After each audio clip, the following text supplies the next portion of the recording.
The Selfish Path to Romance. Download Chapter 1 for free at drkenner.com.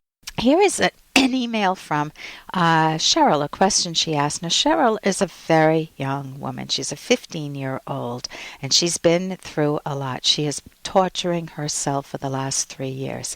Dear Dr. Kenner, I am 15 years old and have been really depressed for the past 3 years. There are nights I can't sleep and lie awake just thinking of things I have or haven't done. It makes me upset, and I either cry myself to sleep or it makes me feel guilty. I hate that I do this, but it is so hard not to. I think of the smallest things I haven't done, like not smiling to the cashier when they smile and say hi. What should I do? I can't talk about it with my mom because she's been depressed. I always feel guilty.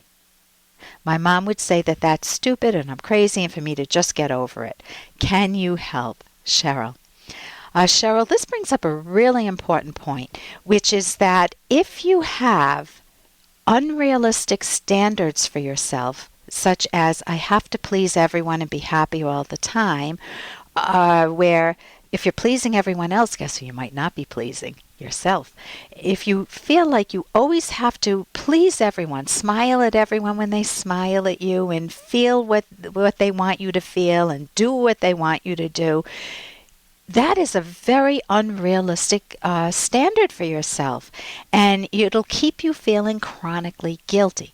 So the problem is, how do you get standards for yourself where you feel okay? Well, they need to be much more realistic. If you don't have a moral compass, you're going to feel guilty because you won't know what's right or wrong. It's just as if you were trying to sail a boat and you don't have a compass that works. You don't know whether you're going in the right direction or the wrong direction. And if you have a wrong compass, a compass that's broken, or a wrong moral compass, you're not going to get where you want to either, and you're setting yourself up for swimming in guilt. Now, guilt comes in two flavors. One of them is earned guilt, and earned guilt means maybe you stole or you lied or you did something deliberately to hurt somebody who didn't deserve it. I mean, it just wasn't ignoring somebody because they've been mean to you, but you did something that you know you crossed the line. Well, earned guilt, you need to know how to make amends. But unearned guilt, many people suffer unearned guilt. They feel guilty and they haven't done anything wrong, like not smiling at the cashier. Sometimes those small things camouflage a bigger issue in your life, and you could actually get some cognitive therapy for yourself. You could go to my website, drkenner.com. I have a link to a cognitive therapy website. But another way to look at it is, another thing you can do for yourself is to get a good moral compass. Well, how do you get a good moral compass? Focus on your healthy values. Bring yourself back into the equation as the fundamental. What do I love in life? What do I enjoy? What activities? What hobbies? What are my goals for the future? I know my mom's depressed. My mom can't help me out. She's dismissive of me and condescending. Can I get outside help? And can I possibly even read a book? I would recommend The Fountainhead by Ayn Rand. I know that helped me a lot with the same types of problems. And here's a little more from Dr. Kenner. I might be the only person on the face of the earth that knows you're the greatest woman on earth. And how you say what you mean, and how you almost always mean something that's all about being straight and good. I think most people miss that about you. And the fact that I get it makes me feel good about me. And that's from As Good as It Gets. And have you ever been with somebody who tells you what they're feeling about you? And what they feel about you is a reflection of something good in you and something you admire in yourself. Maybe it's, as the case here, that you're straight with people. You don't tell the little white lies. You don't manipulate. You don't connive. You don't fake kindness when you're not feeling it. That you're direct with people. And when you reflect a person's good qualities, when you let them know, I love this in you. I love the way you managed that difficult situation with the waiter.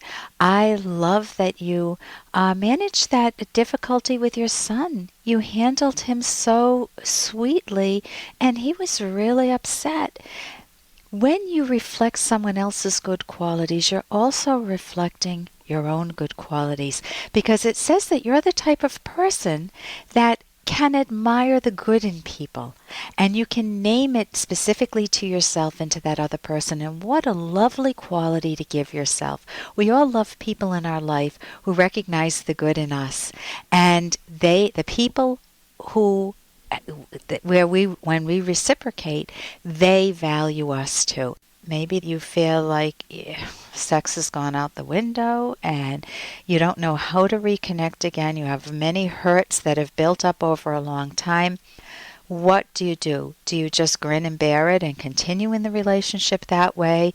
Maybe it's got a downward trajectory and you're worried that it would lead to a divorce. Maybe you just don't care anymore and you've built a life apart from your marriage with other people.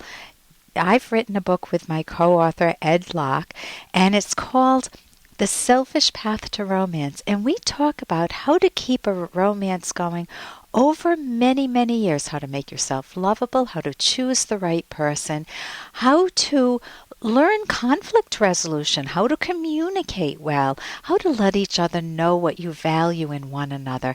And when we say the word, the title might be a little off-putting, The Selfish Path to Romance, but we did it because to us it's on-putting in the sense that you want a self. If you don't have a self, how do you expect someone else to love you if you don't love you?